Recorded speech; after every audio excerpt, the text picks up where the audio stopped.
1-minute walk around.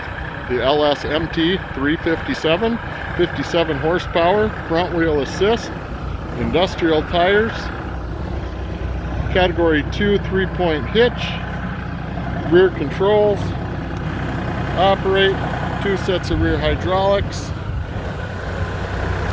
quick attach front end loader, hoses there, skid loader quick attach, universal on the bucket, front and rear cab lights,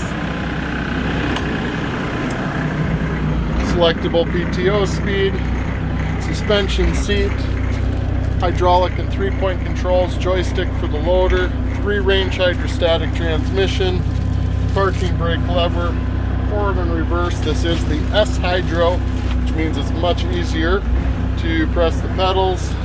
We do have linked pedal, which links the hydro to the engine RPMs.